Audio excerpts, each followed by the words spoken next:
So guys বৃষ্টি আর কমছেই না, তাই হালকা একটু ভিজে ভিজে আমরা উপরের দিকটা উঠলাম, উঠে একটা হোমস্টে দেখতে পেলাম। তো সেখানে গিয়ে আমরা একটা রুম নিয়ে নিলাম।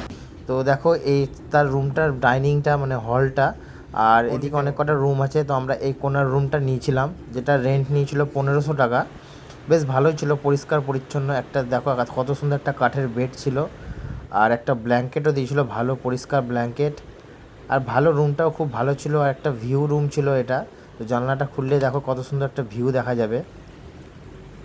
দেখো কত সুন্দর একটা ভিউ, আর বাইরে দেখো মানে বৃষ্টি পড়েই যাচ্ছে, আরও বাড়ছে, কমছে না। তো গাইস চলো এখন একটু ফ্রেশ হব, ফ্রেশ হয়ে রেস্ট করব। রেস্ট করে সকালের দিকে দেখা যাক, বৃষ্টি কমলে দার্জিলিংয়ের দিকে আবার বেরোবো। যেহেতু বাইক রাইড, তাই একটু রিস্ক হয়ে যাচ্ছে বৃষ্টির মধ্যে। আর প্রথমবার তো কোনো রাস্তা রাস্তা চিনি না, তাই একটু অসুবিধা হচ্ছে। তো দেখা যাক কতটা কি যেতে পারি। সম্পূর্ণ ভিডিও তোমাদেরকে দেখাবো এরকম শর্ট ভিডিও করে করেই। তো চলো, good night, bye bye, tata.